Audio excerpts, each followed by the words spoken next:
Welcome to Not From Here, a podcast dedicated to past versions of ourselves and the current versions of all of you. We are your co-hosts. I'm Riley Klauza. And I am Isa Rodriguez. And we are just a couple of Michiganders turned New Yorkers trying to get a grip. Have you ever been made fun of for the way you say things or thought, damn, I never even realized I had an accent? Well, we have too, because we're definitely not from here. 1, 2, 3, 4.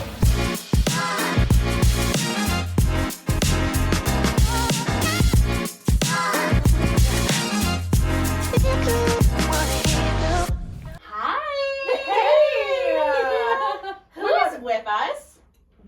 Gabi, is that you? Oh my god, that's me. Thank you. Gabi, hey! Oh my god, hey guys. How are Thanks. you doing? I'm living the dream. Thanks for having me. Oh my god, thanks for joining. Thank you for being here. It's not under privilege. How are we feeling today? Feeling fine. It's a Sunday. Yeah, It's the Lord's Day. it is the Lord's Day. It is. I'm feeling, I don't know, like I could use an espresso shot, a tequila shot, or some sort of shot of something. Anything. You know what I mean? To boost. Well, what did you do Okay. today? Did you just chill at home? Yes. I did that also too, so I- slept in pretty late. Energy is But low. I just haven't been sleeping lately. I don't know what's up, guys. This I is what wake it all happened. up. You're like, I actually haven't slept in 10 days. But, so that's why I'm sleepy, but, Just being a sleepy girl. so basically, I'm a sleepy girl. Slay. Goyle. Gabby, how are you feeling today? I'm feeling good. I'm a little bit sad that it's getting colder. So true. But No. okay, I'm so sorry to bring it up. I didn't mean it. But it's happening. It's persisting actually. But I'm just gonna, I don't know, I'm trying to accept it. Yeah. I'm in my acceptance era. So true. Are you a summer gal? I'm a summer girl. Okay. My birthday's in the summer. Everything good happens in the summer. Oh, this is rough for you then. So yeah, so we're Coming just, to a close here. it's coming to, yeah. So I'm just gonna hibernate and not speak to anyone until it's warmer out. Well, gorgeous. We're glad to catch you before your hibernation. Or no. No, I totally feel that though. Like, okay, here's the thing. I thrive in the fall, but the seasonal depression is real. And so Heard. I have this like love-hate relationship with it where I'm like, yes, I love the fall. Yes, it's Libra season. Yes, not yet. Later Yeah. this week. It's coming. But it's coming, but then I also am like, why am I so sad during this? Like, I'm Right. like, fuck. Right. But it's fine.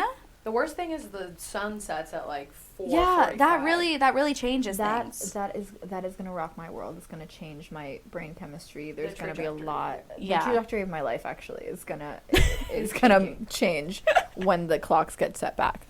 Also, why are we still doing that? I know. If I'm honest. No, yeah. Where's the I sun? thought- Where's the sunrise bill? Weren't they gonna like stop? What's Joe Biden's plan for the sunrise bill? Didn't they try and stop it this year? No, they Something literally didn't. did. They were like, daylight savings Is a hoax. no more, but then they were like, but actually we're keeping it. No, yeah. Like, what This was all that Literally, talk It was for? like, what is it? It was the sunshine bill or the sunrise that bill what or it's something. Is that what it's actually I'm called? being so serious. Every time I bring this up, people think I'm kidding. Or I'm like just I fucking fully thought you around. were kidding. I was like, oh, is It's, it called it's, that? I swear to God, it's called like the sunshine bill or the sunrise bill. But what are we talking today, guys? We are talking all things Gabi Chiriboga, and we're also going to be touching on some pop culture and some Latinx topics. So Period. stay tuned. Let's do it. So, Gabby, who are you?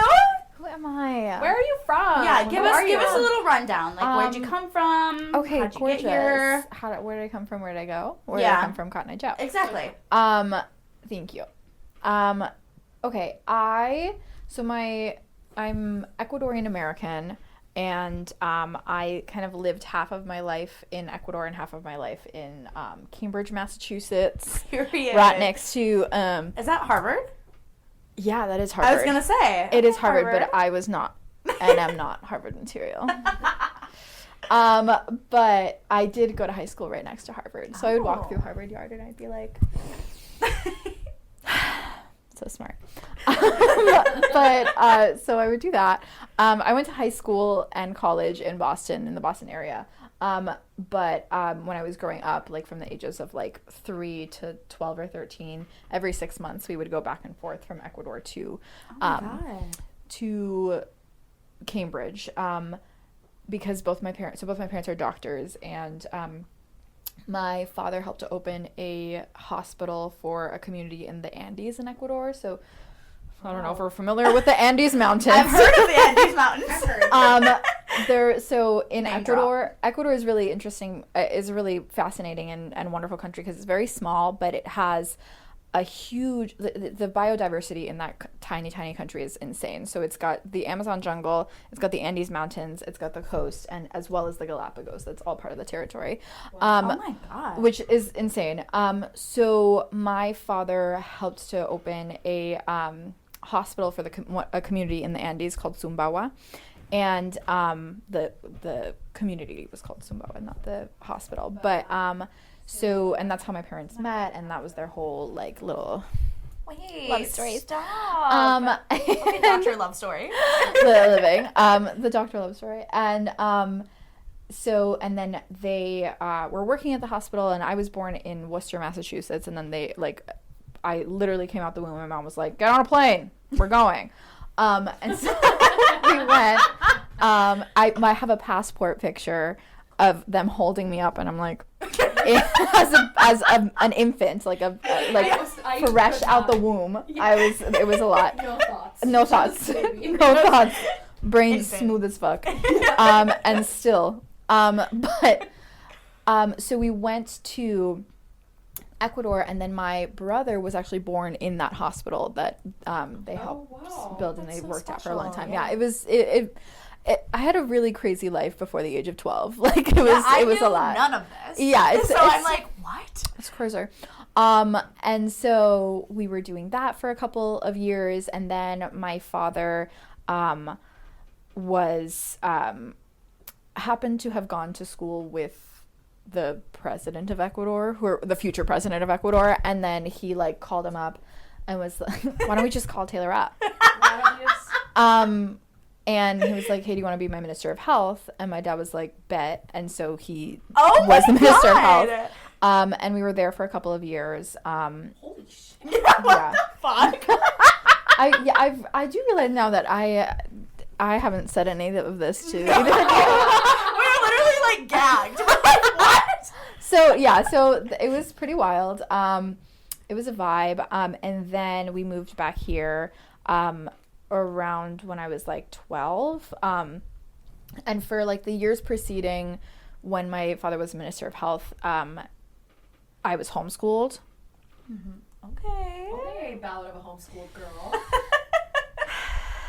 Yeah, it was really hard. You're like, It was really tough.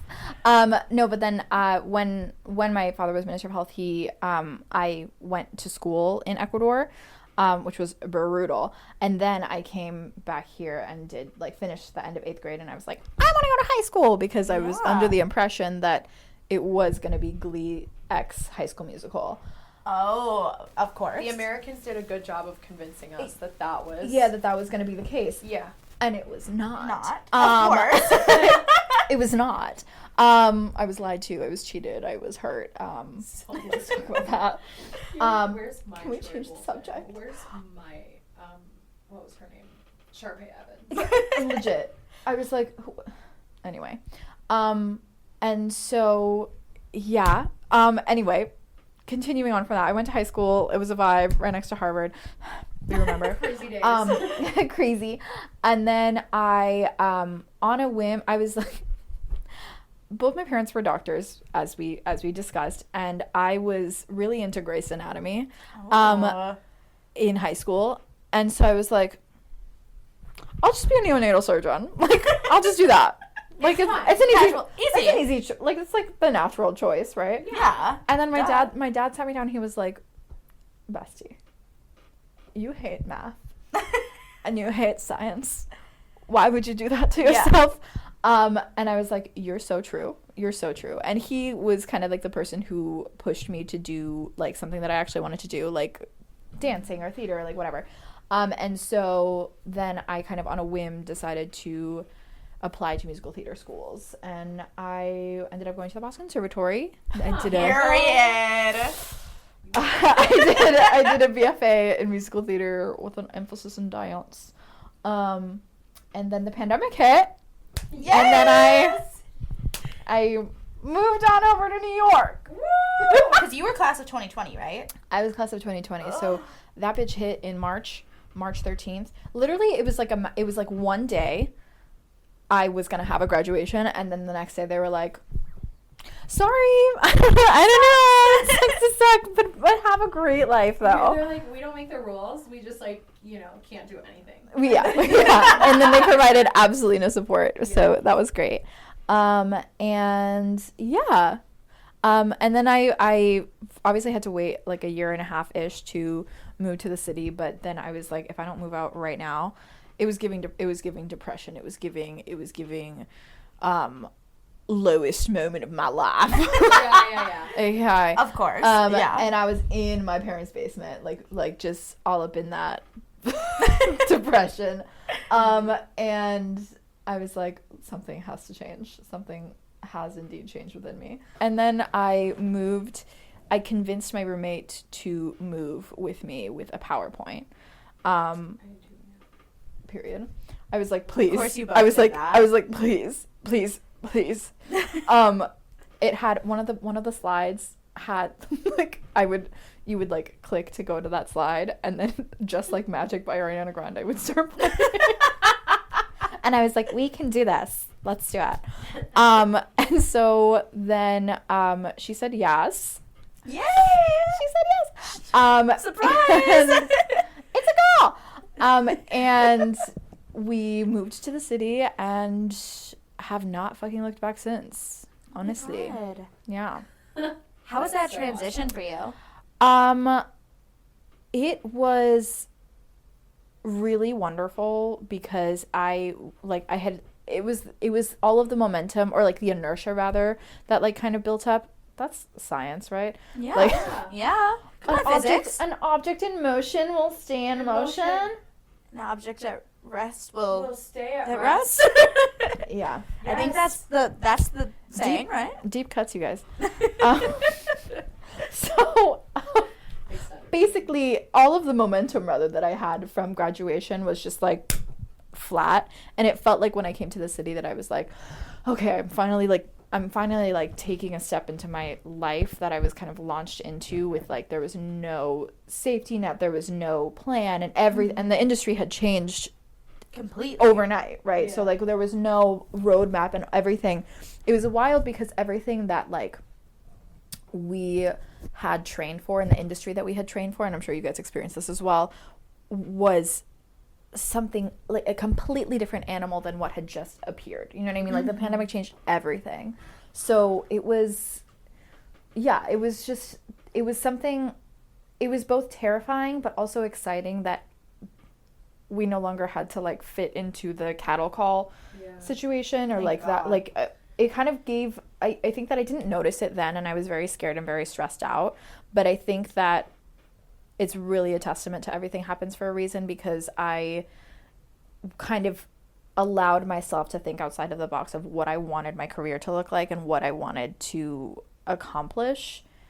And like, it wasn't just the one track mind that is conservatory work sometimes, of like Broadway or bust, chorus girl or bust, like, you know what I mean? Like that was like kind of like the one thing that it was like people were being honed into, which I think had its benefits, but I also think was very limiting in a lot of ways. So the pandemic really allowed me to be like, okay, like what, if this isn't an option, what else, you know? So yeah. Sincere moments. Since you've been here, what have you been up to? Like, tell us a little bit about just like who you are now. Like, who's the Yeah. Gabi stomping on the streets these days? And I do be stomping and pissing everywhere. She's stomping. Stomping and pissing and shitting and throwing Everywhere. up, and it's everywhere. Every alleyway. Every everywhere. alleyway has my DNA in it. Hey, yo. I have been doing a lot of self-led work, which is really exciting. And I have been, this is literally just gonna turn into a plug for The Artist's Way. Do you guys know about this book? Yes. Yes. Are you on top of it? Are you in it at all? Okay. I know of it, and I was like, it's on the list to do. Yeah. But I haven't. I'm looking it up Bitch. because it sounds. You'll know it when you see it. Yeah. If you're an artist, get your ass and go. Literally, just go fucking buy that book. I recently started doing The Artist's Way because I had heard about it before, and it was coming up on my For You page because my For You page likes to like chokehold. Literally. Yeah. So, and then also a good friend of mine like has it and like has been practicing with it and whatever. And I was like, you know what? I need to be bitch slapped a little bit into like just getting my shit together a little bit more as an artist. And Julia Cameron, so help me God, she has me by the throat. And I love her, but it's been really, really helpful in that journey of like being like, okay, what do I want to do? What is it that Is it like a step-by-step type of thing? Yeah, or? so she does. Okay. It's giving self-help question. Yeah. It's sort of self-help, but it's very much geared towards the artist. And she has the thesis of like, everyone is an artist. It doesn't matter if you're a lawyer, it doesn't matter if you're a doctor, it doesn't matter if you are a choreographer, whatever. Mm-hmm. Everyone is artistic and creative, and creating is an act of worship to the universe or to the God or to like the creator, whatever. So you have to get in touch with that in order to you have to get in touch with your creativity in order to get in touch with the universe's creativity and the univerce's abundance. And so it really, bitch, get into it. So we need Am to I do this. Am I allowed to swear on Yes. this? Yes, I'm so sorry. We swear so much. Okay, great. do. Okay, great.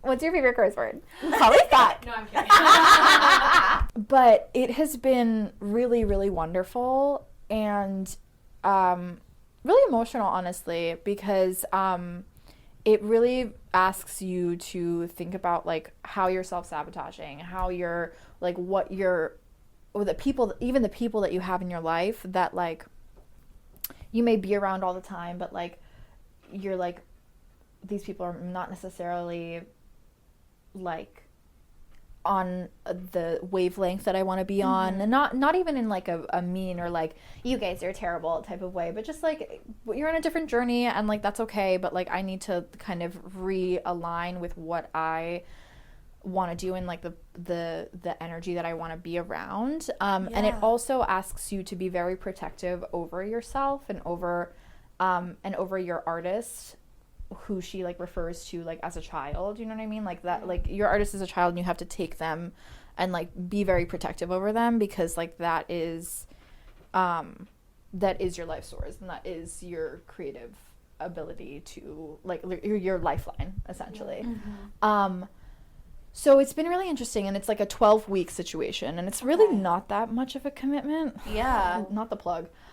It's really not. I'm like it's a cold. I'm like, but it's been really, really helpful for me, and to just kind of like guide my my life. And like she has you do morning pages, so every morning you just wake up and like write 3 pages just for nothing. Okay. And then she has like a couple tasks for you to do during the whatever week it is, and then every week you're supposed to go on an artist date, meaning like you take yourself to go get a dinner, or you take a painting class that you've never done before, or you take a dance class, or it doesn't have to be a class. It could even like I did one that was like a color walk where you just like walk the streets of New York or wherever, and you like pick a color, say yellow, and you take pictures of everything that you see that is yellow, and then you can put it together in a little collage if you want, or like make a video, or whatever it is. Yeah. But kind of just getting back in touch with that. But she's very adamant that needs to be alone and like private and like self-led, because if you add other people to it, you're betraying your artist. Because if you're the parent and like it's kind of like those moments in which you're with your mom or dad or like or whoever, and you're like, I wanted to hang out just with you. Why are these other people here? You know, what, like and kind of parenting yourself essentially. So yeah, it's No, that been makes love. total sense. Yeah. You It's been really really got me fun. on it. The plug worked. Because I'm about to go. Julia, run me read my the check. book. Run me my fucking check, Julia. You better be thanking Miss Gabi over here. because- No, yeah. I want to do this now. No, same. Immediately. Honestly, Immediately. and she talks about having a community to do it with. I think that that's really important. Yeah. You can do it by yourself, but I think that I'm very adamant that community is the way forward for anything and everything, but particularly for artists, I feel. And so, like, going through the weeks with people, or like people who are either ahead of you or maybe haven't started, or like whatever, I think is valuable in some way, as long as they're trusted people, right? Yeah. Because she talks a lot about criticism as well, and like we be self-sabotaging by asking for feedback way before we're ready to receive it, and then that kills projects in the water, Oh. you know. my God. And you have to kind of like be like, okay, where am I in this process? Am I in a place where I can receive feedback? And if not, protect that shit with your life, because that's also one of your children, you know what I mean? So like I've gotten to a place where, because I talk about self-sabotage, I'll be like, so look at this, and then like if anyone has like any type of not positive reaction, I'm like, I've never been worth anything in my, you know what I mean? Like, and it's like a whole situation. But like it's been really interesting to take a step back and be like, actually, I don't have to share this with everybody right now. I can just, this can be for me, and like that's fine. You know? And also on the flip side, it being an act of self-care to not show Yeah. people, or also to not show the wrong people that in your heart you know are the wrong people to show. Yeah. You know what I mean? Like there are certain people in my life that like, I'm not showing you the first draft of Yeah. this, because and that's not to say that any of those people are bad people or horrible or whatever. It's just that is not the relationship to my work that I'm able to let you have. Yeah. You know? Yeah. It's Which not is- beneficial to anyone. Yeah, which is okay, right? You can see the 3rd, 5th, 7th draft, Yeah. right? But also, I just want to like say for the record that like showing art to people or people showing art to me, or like whatever situation it is so vulnerable, and such an act of like really bearing your soul, even if it's a stupid doodle, right? Yeah. I take that very, very seriously, and I take, like, whenever anyone shows me anything, like, I cannot give it bad feedback. You know what I mean? Unless it's specifically asked for, and it's like, hey, I need feedback on blah, blah, blah, blah, blah. But even then, I think it's really important to come at any creative project that you are asked to give feedback on, or even just shown, just to come at it with compassion, no matter what the situation is, because I don't know, I think it's very, I've gotten much more acutely aware of how sensitive that is, and like how what an honor it is for someone to be like, hey, can I show you this that I'm working on? So yeah. Speaking of sharing art, Gabi and I are working on a project right now, and we have worked on things in the past, and I actually just wanted to bring up how we all met, because it's, you know, just one of those silly pieces of information that you must know. So actually, How did she get here? when I first moved to the city, one of the very first things I did when I got here was I signed up for a agent showcase at the Growing Studio, which is like a place that you can take acting classes and sign up for certain kinds of events and workshops and whatnot.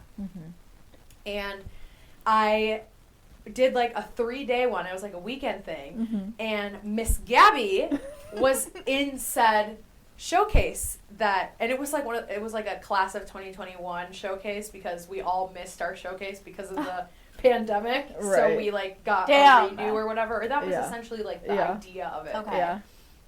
But tell me why Gabi and I, this is how I instantly knew that like we were vibing, was because we both sang It Won't Be Long Now from In the Heights Stop. as one of our 2 songs for our showcase. And we both Of did course. that shit. And we both did that shit. And we literally afterwards were like, no, because that's so funny because No, it's perfect. it's just it just is like It's we perfect. are the two girls that are doing that, and like we just are, I guess. Two girls. Just makes sense. 2 girls, 1 cup. But then later, so true. But then after that, it turned into we kind of like ran into the same acting class again, a different one. but a different acting class, also like individually and separate from each Yeah. other. yeah. We were just destined. We were just destined to mate.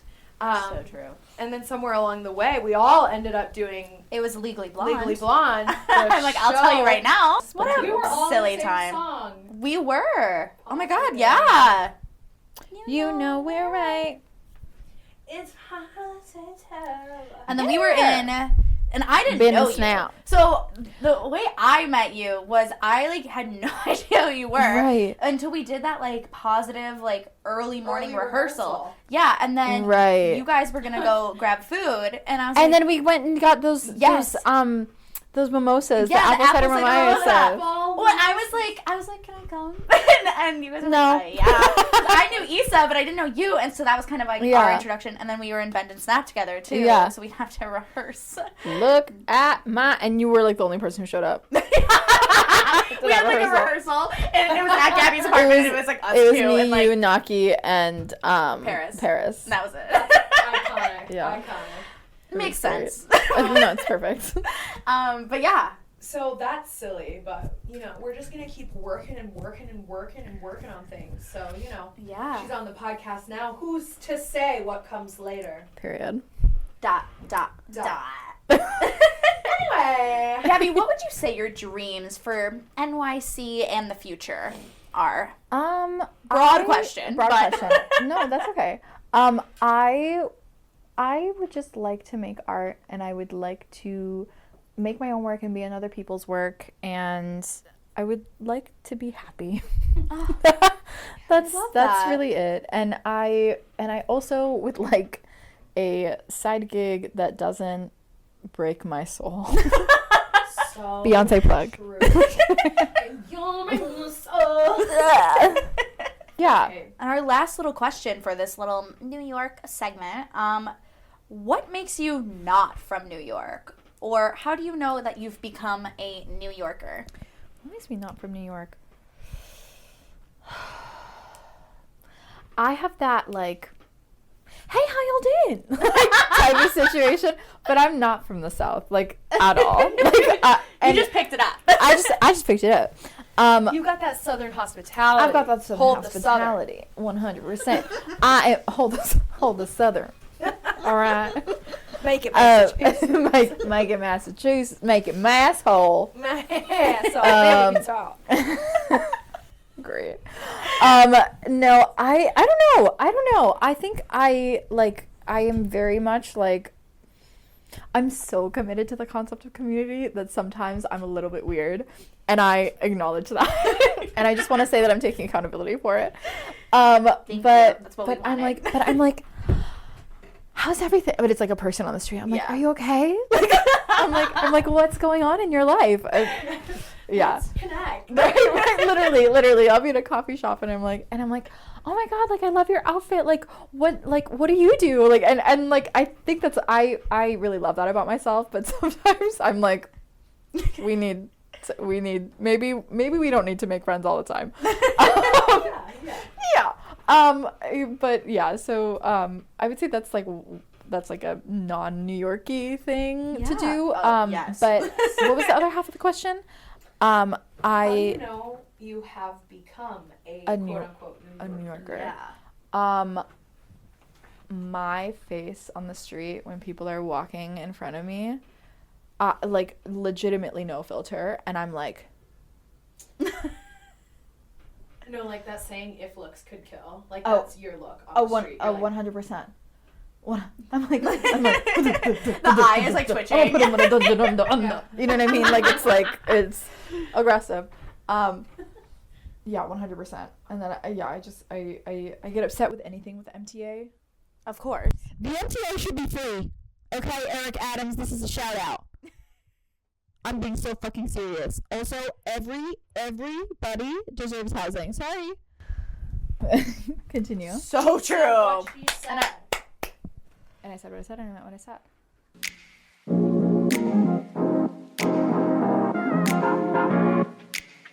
So, we mentioned this a little bit earlier on how Gabi and I first met.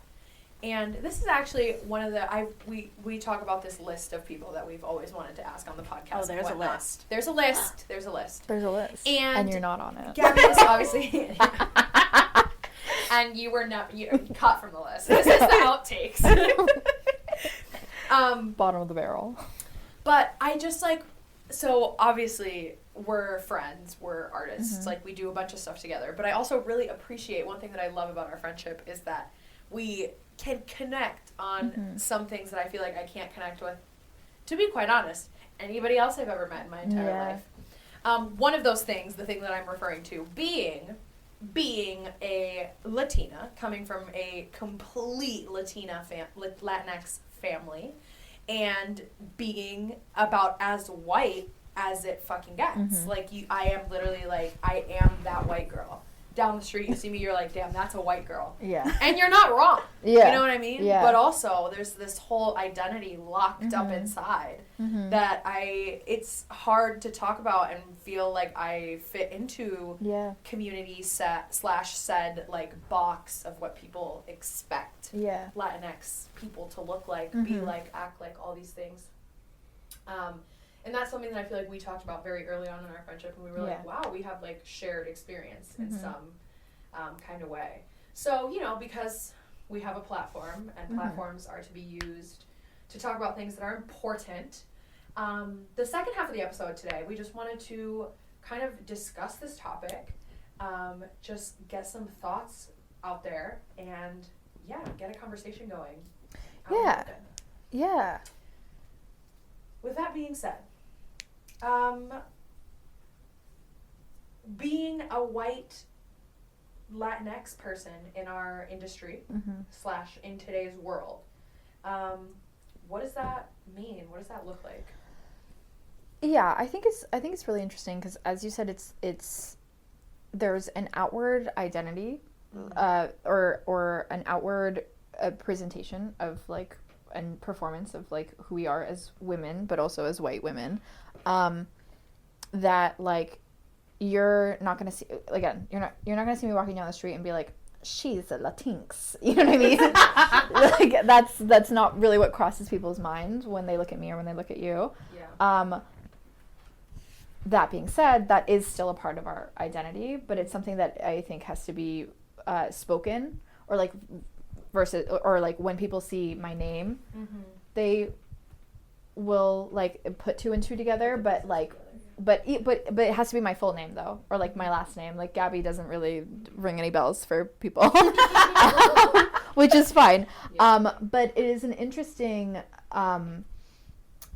intersection because, especially in this industry, we get the best of both worlds in kind of a gross way. Yes. Because we can head into In the Heights and nobody bats an eye, or there'll be questions, but any questions are null and void because of our last names. Correct. Right? Yeah. But I can also hop into Oklahoma, I can hop into Addams Family, or or whatever, any other show, and also nobody bats an eye. So, and I think that is a privilege, but also can be very problematic at times, because you'll have people in roles that are not necessarily written for them, but because of the Latinx identity, there is a POC status that is read or imposed on white Latinx people by either casting or by themselves. You know what I mean? Or it's just easier quote unquote to get jobs if you're presenting more Latino. A certain way. And so that's an interesting world to kind of jump into within casting. I fit in the Latinx world, and I fit in the Latinx story, and there is a place for me within that story, but it is a very specific place, and it's not a general wash. And so the way to kind of combat that is to really pay attention to the nuance of characters of whatever it is, and understand that, like, if you or I are playing Maria, it is a completely different story than if someone who is Afro-Latina is playing Maria. Correct. So I think it's more about broadening people's understanding and leaning into the nuance of identity, because every one of us is very complex. No one is more complex than another person, right? That being said, there are things that we don't deal with because of our white identity, right? So that has to be taken into account when we're going out and auditioning for roles and saying yes to projects or like whatever it is. Yeah, the thing too that sticks out so much about this conversation and just like casting actors in roles is the complexity of each character. Like, characters are supposed to be complex, and like if you're lucky, you find a character breakdown or a description that like is complex, and you can quite easily off the bat be able to tell if you fit into that description or not. Yeah. The thing that I agree makes it hard too is sometimes like there's this idea of like just wanting to stamp like POC or diverse casting, or check the box that like oh yeah, we did it, like we rose above and we chose greatness today, and obviously it sucks because from the perspective of like somebody that's just like wanted to be an actor their whole life, you know what I mean, like just like at the end of the day we are also just like two girls that like want to just be acting, and it's like we get like I'm not trying to victimize anybody, I'm just saying like you get thrown into these conversations about like how much a certain person is or isn't an identity that casting has no idea like how to understand. There's not a lot of language around it. Like I don't know, I just feel like sometimes breakdowns are like Latinx, like that's it. And if that's what it is, then that's fine, but it's like the specificity of the characters. There's also like, I think casting as a general statement, I'm not saying every casting office does this, but, and I think it's not really, it's just the fault of white supremacy as a whole. You know what I mean? It's like the overarching, like that's just underlying in everything, right? It's the root of all evil. But when somebody is typing Latinx in a character description, there is a certain person that they are visualizing, right? And we don't necessarily fit that bill. And what's interesting is also like in the sentiment of checking the box, we don't check that box. With Peace and Love, like I am not checking your diversity box. In terms of race. I can check your diversity box in terms of women. I can check your diversity box in terms of Latina, but I'm not the token POC, because that is not a part of my identity. Number one. Number two, it is very important that our demographic is very clear with casting about that.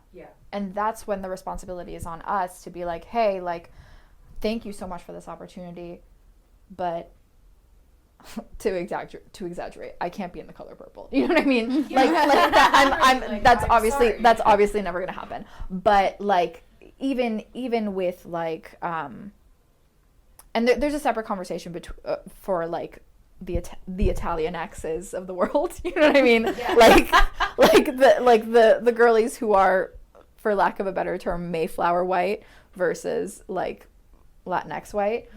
And like who are like trying to pass into some sort of weird POC status. That's a different conversation, and I don't think that's like there's clear moral issues with that, and like that's a conversation for another time. But where it's our responsibility is to be like, hey, like I am white and I am also Latinx, this particular, like, if there's a breakdown for an indigenous Latinx person or a it specifically says Black or Afro-Latino, like, I'm not the person. Well, and that's the thing, like, I don't even submit to.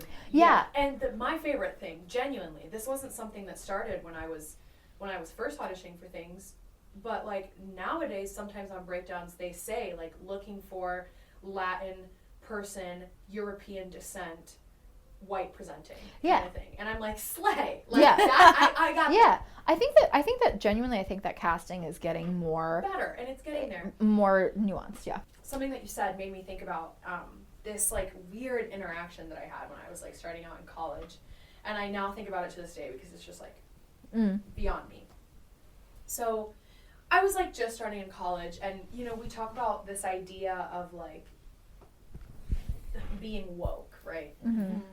But more than anything, it's about like where you grow up and like how you take the things that you were taught as a child and the things that like shaped you, and then going out into the real world and being like, okay, this is what I have, and like this is what I'm seeing, this is what I'm perceiving. Were the things that I not even taught, but like the things that I saw, are those like, is that actually what I believe, or do I believe differently? And so there were just general things that I didn't know. You know, I was young, and I didn't, there just weren't many conversations had about diversity, people of color in the spaces where I was growing up. So I go to school, and then all of a sudden in college there's like so much fucking diversity because everybody, like, it's just a bunch of people from all over the place come in one place. And I had this girl in the theater department. She was a Black woman, and she was a senior, so I was already like kind of intimidated because there's seniority there.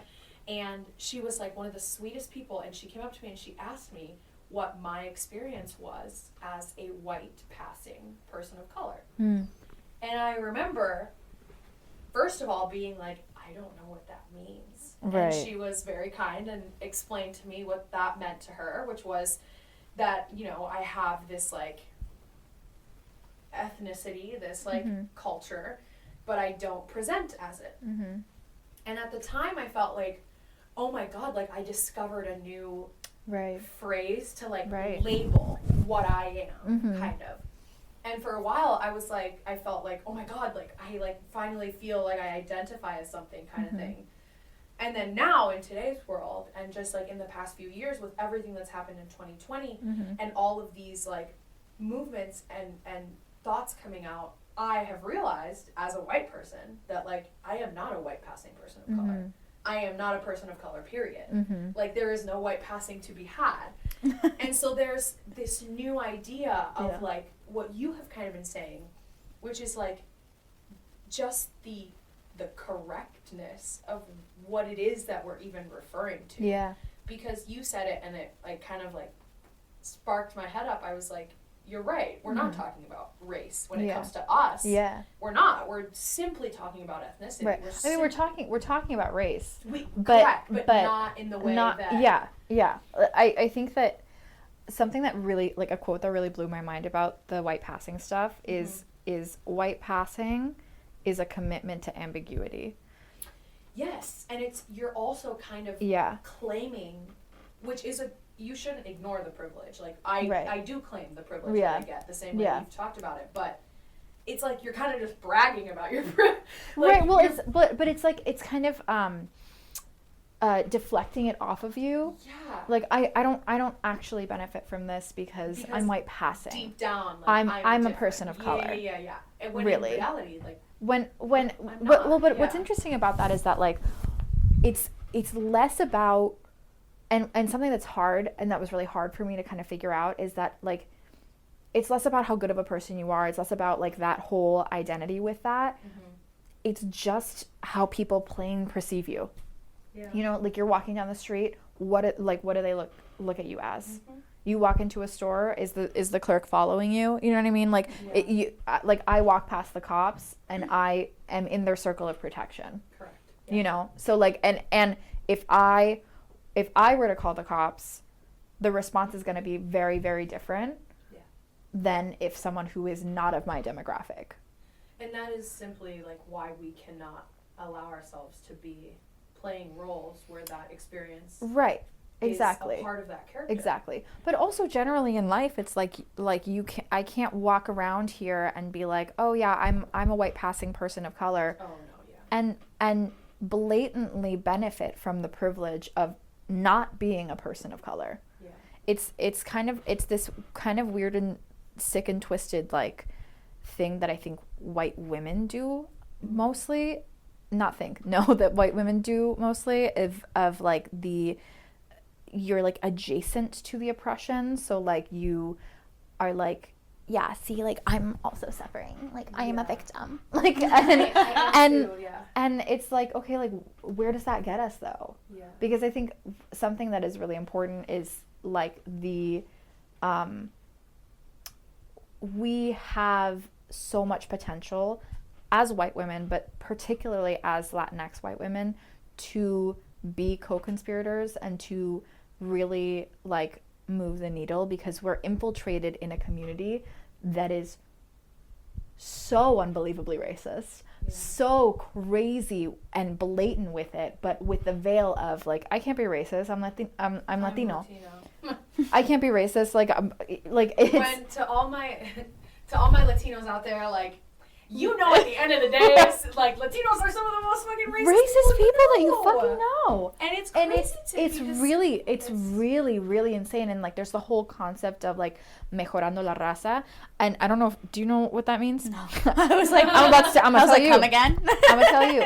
Basically it means if you are dating someone who is lighter than you, you're making the race better. And if you're dating someone who is darker than you, you're making the race worse, quote unquote. So there's a whole concept and comment about that. So like if I were to come over with a partner who was not of my complexion or darker, that there would be judgment there.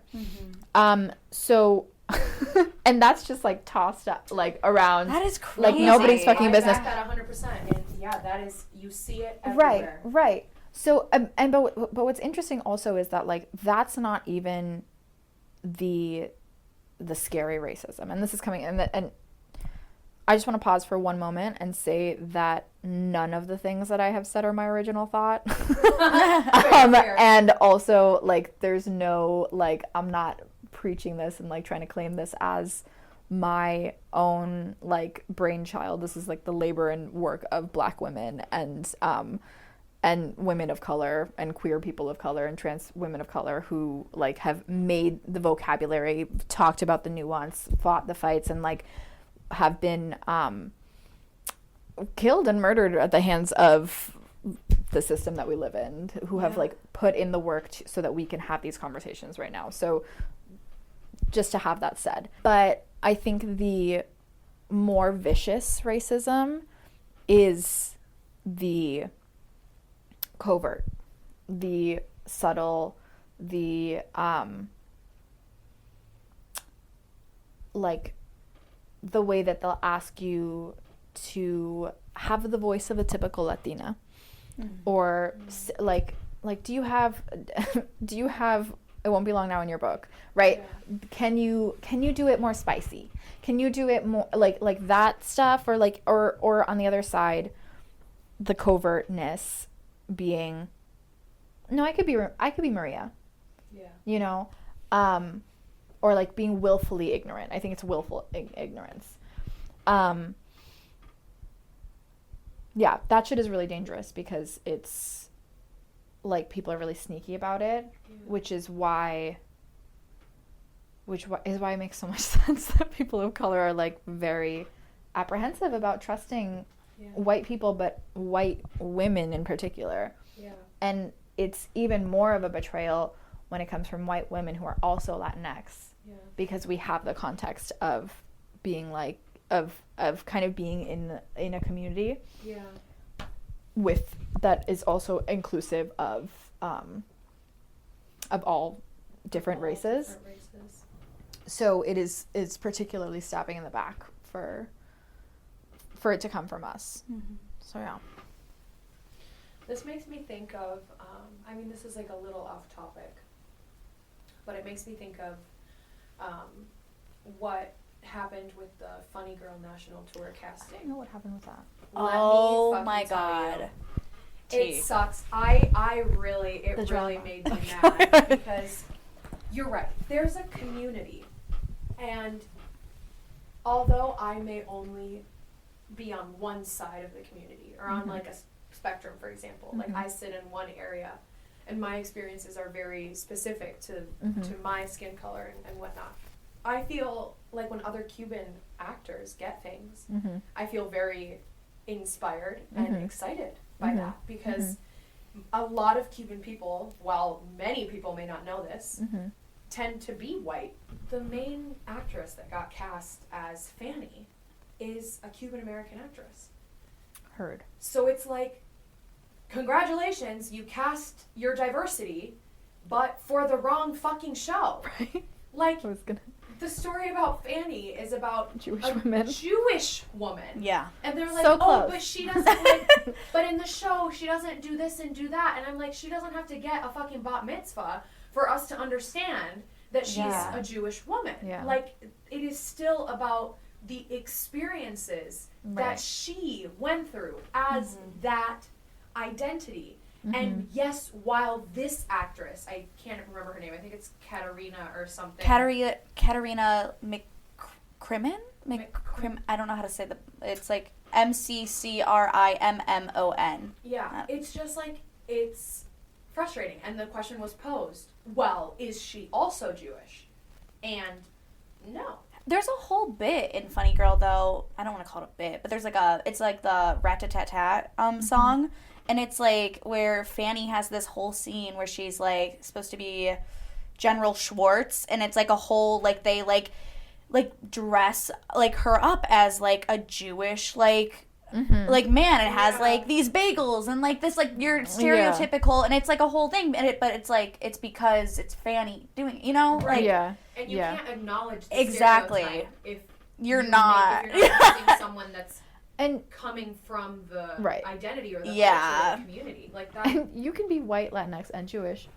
That's me. you can. But I don't. But I don't you- think she right, is. right, Yeah, I don't right. think she is. yeah. So that's interesting, and it makes me think because obviously now there's this massive conversation about like, well, the actress, like,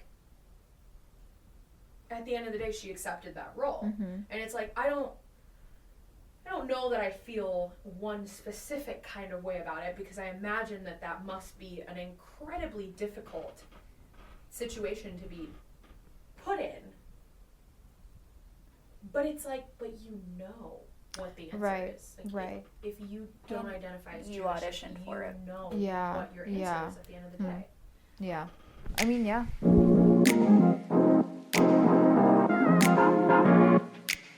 Or the topic is sexualization of being able to speak Spanish and not look like it, or like men fetishizing Latinx. Yeah. I experienced that twofold because there's the Latinx part of it. There's also the white girl part of it. I've been with I was several men. Come on, Several. Go on, several. But I've been with men who fetishize the fact that I am white, and are like, I've never been with a white girl. But it's also embedded in the Latinx identity. That is true of the POC men that I have been with, which is an interesting flip of both racism and sexism. Not a flip, but like I'm not advocating for reverse racism. please. That's not what I mean. But like that is an interesting extension of racism. Yes. Where POC men idolize being with a white woman. Yes. And therefore devalue women of color, and that's a conversation. As well as white men who get a whiff of like, I speak Spanish, and they're like, she's so exotic. That's fucking No, literally, like, and I'm like, you? Anyway, I think you're literally right on the nose. I think it exists in both facets, because I've had men say to me before, like, you would be perfect because you are Latina and can speak Spanish, but you don't look it. You're white. Right. And I'm That's like, crazy. oh wow, so Thank you. Wow. Wow, that was so hot. Yeah. You're like, Or- yep, I want to take my clothes off now. It's Yep. the white guys that are like, hear you speak, or it's not even white guys though, but this is an experience that I swear I get like every day. It's like somebody talks to you in English and they're like, cool, nice to have met you. Mainly at work, right? Like, let's say I'm talking to somebody at work, I'm speaking English because they fucking speak English. Like, what am I going to do? Be like, hola, ¿cómo estás? Like, they don't fucking speak Spanish. And then the next customer behind them, maybe they speak Spanish. And they, like, come up to the register and they're like, hey, like, no hablo inglés. Anybody here speaks Spanish? And then I'm like, sí, ¿cómo te puedo ayudar? And then it's the full 360 turnaround from the man that I just spoke to, who waits at the, like, literally just waits to watch me have a conversation in Spanish.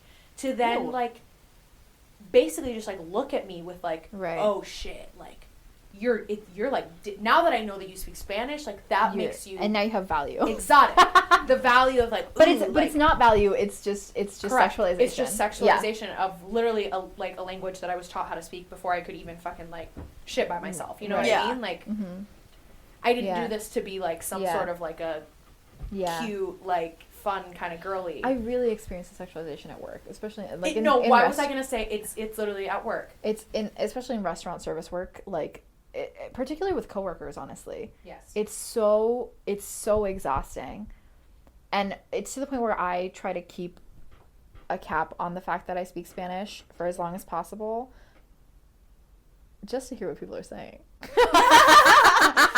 No, so true. But also because I'm like, do I want to expose myself in this way and be seen as more of a sexual object than I already am? Because it's just for the vibes of being a woman at the workplace.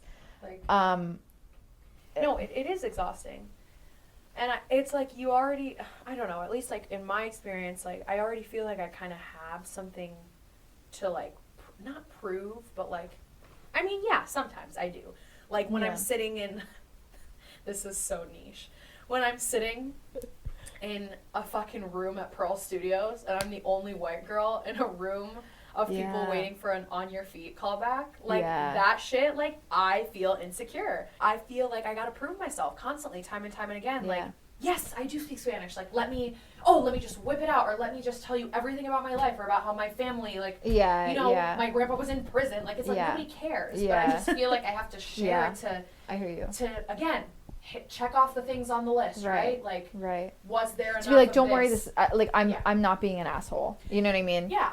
To have to be like explaining yourself and proving yourself when literally all you did was like open your mouth or like, you know what I mean? Like tell them your name and they're like, oh, what's Chiriboga? Like, what is that? Like, I feel subconscious when I say my name the way it's supposed to be said. When I'm like, Ana Gabriela Chiriboga. I feel like I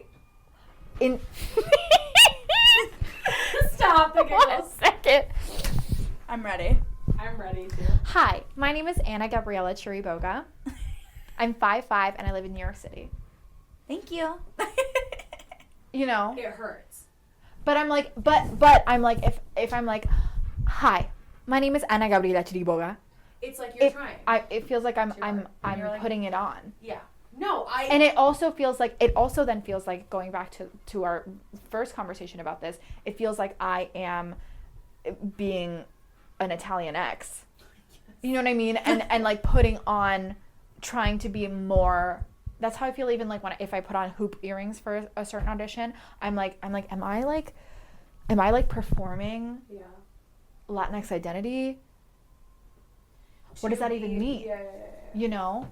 I feel like sometimes when I meet Latino people that are people of color, I get like kind of fucking stressed out about them finding out that I'm Latina, or not even about them finding out that I'm Latina, but finding out, it sounds so fucking stupid, but finding out that I like identify with it. Yeah. Because again, like, you guys, like, I'm not stupid, okay? First of all, I grew up in Michigan. Right. Second of all, I look in a mirror, like, I am a white girl. Like, I am fully aware of vibes that I give off. Yeah. But again, it comes back to the same principle of, like, when no one is there, or like if I didn't have a mirror and if I didn't have to prove myself to anybody with my physical appearance, like, being Latina is a part of who I am.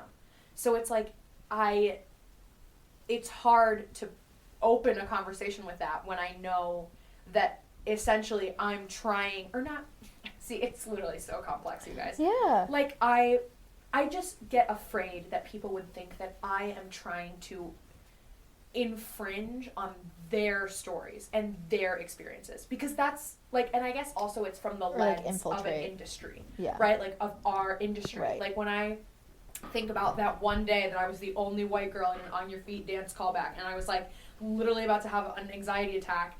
No, but it's, like, in the industry, right? Like, one of the first things we talked about is, like, how there are things that we can play, yes, and things that I can audition for, and there are some things that I fucking can't. Right. So it's like, when I'm in this space of all of these Latina people that, just for a lack of better phrasing, look, quote unquote, more Latina than me, I'm like, you guys think I'm here out of an accident. Like, literally somebody accidentally let me in this room. Yeah. And you think that I'm trying to tell a story that I have no place telling. Yeah. That is honestly what the fear boils down to. It's anxiety, 100%. And so that's just crazy. Like, that's just crazy. To go off of that also, like, I get anxious that I'm going to be perceived as someone who is being opportunistic. Yes. And, like, taking advantage of the ambiguity of white passing.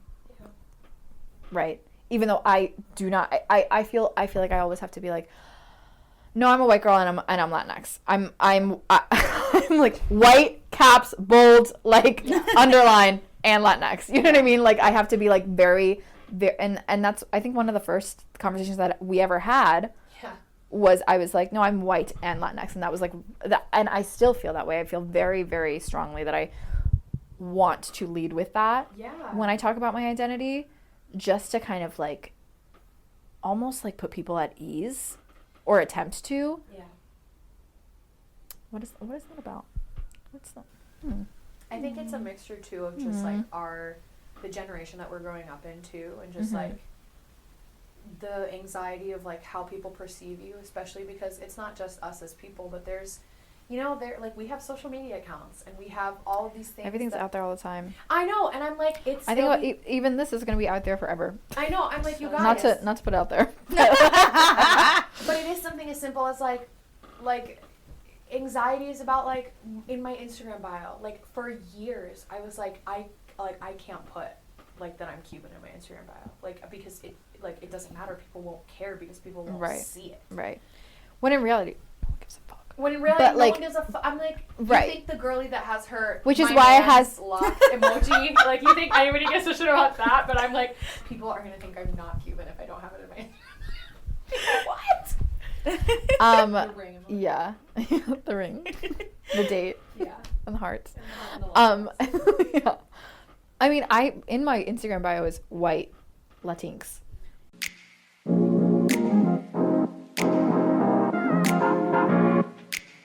Thanks for listening to us. Thank you, Riley. And the monitor. Riley. Just make sure it doesn't get too crazy. But no, you know what? I will say one final thought as we transition. Yeah, please, out of this I'm begging you. Obviously, thank you for like sharing with us. I feel like you brought a lot of information that like I didn't know about it, or about, you know, just this conversation into it, which is why I really wanted to get you on here to talk about it. But also, I guess, just like, at the end of the day, it is an identity, and like it's hard to talk about identities. It's hard to like share that, especially when there are so many like nuances and complexities within the conversation. But we fucking did that, and we talked about it because it's important, and not only for people like us, but more so, if anything, for The white people? no. Oh. For the The white. Well, the white people always, no matter what it is, they I was should gonna always say, use a little extra combo. I learned so much. Like, thank you both for sharing. Like, Yay. that Of was so course. beautiful and inspiring and raw and vulnerable, and I just, like, loved listening to you two talk about that. Yeah. And I know our audience will, too. Thanks, Riley. Of course.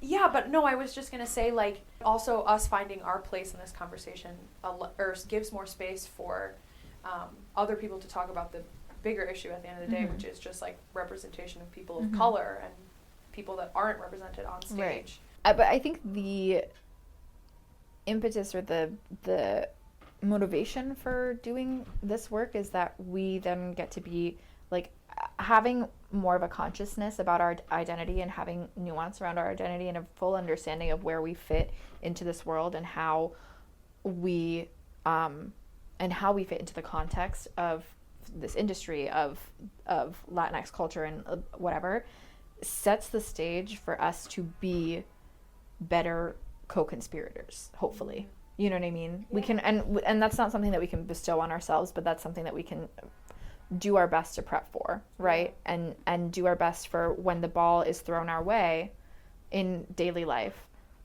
to be like, oh, this is my moment. This is my moment to call out that fucking asshole coworker who be saying the N-word for no reason. Yeah. Like to literally to call it out and bring it out into the open, because at the end of the day, they're like the hierarchy of race, we are towards the top of it. So like that is just the truth. That's well, I mean, but then that's, if you're in a position of power and you're in a position of privilege, use it. Yeah. Eyes are on you to use it the way that it should be. Yeah. So Gabi, you have a little something coming up, don't you? I would say that I do. So why don't you go ahead and tell us about it? I thought you would never ask. So I am helping to facilitate a cabaret called Shameless Fruit as a tribute to the Trevor Project. It is a one-night only cabaret in honor of the staff and volunteers who give their time and labor so generously to help LGBTQIA plus youth in crisis. It's on September 30th. It's at 9:30 at the Green Room 42. It's gonna be super fruity, super fucking gay, super funny. Obsessed. Yeah, I'm performing. A bunch of other wonderful people are performing. Yeah, you can find all that information at Green Room 42 at their website. I love that. She's a shameless fruit, so we had to, give a shameless plug. Oh, I like what you did there. Thank you. Work. Off the bat. Guys, one thing about Gabi that is one of my favorite things ever is you're like, wait, what? She starts sobbing. No, it's just the fact that Gabi produced and directed a cabaret that Isa and I were in back in March. Oh, Is it March? So long ago. Like literally March. I think it's February. Oh no, you're true. You're true. I think we rehearsed in February. Oh no, I blocked it and out. then it was March 1st. Done. Yeah. Done.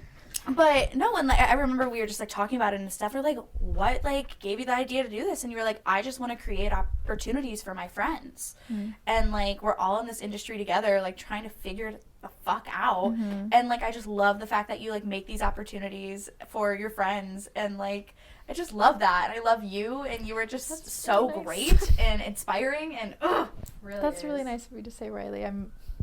Yeah. She's sobbing. No, that's something that is really important to me, and that's something that I really want to continue to do, and I'm happy that you felt that way during that process. Yeah. Thanks for including us in that. Yeah, are you kidding? Of course. Such a silly, fun time. If you sluts were fucking gay, I would have included you into the other things. But so true. Well, so true. Well, and we won't go there. No, that's a different episode. Something to announce. Where can the people find you, Gabi? Well, you can find me on Instagram at Gabriela _Chiriboga _. I'm not plugging my TikTok. You were like, nope. You're like, No. no one can see that. No, but you can find me there. Gorgeous. So next week we are talking beauty standards within society, but also we're going to dive into our own self-care, beauty routines, and our journeys with that, and I guess how we got to where we are now. So if you want to follow us on socials, we are at notfromhere.podcast. That is NOTFROMHERE.PODCAST. And guys, again, please rate us and leave a review on Apple Podcast and Spotify or wherever the heck you're listening to us. You know, it just kind of gives us some insight to what you're feeling, if we need to change things, you know, all the vibes. But as always, I am Riley Klauza. I am Isa Rodriguez. And I'm Gabi Chiriboga. And we are definitely Not from here. Bye.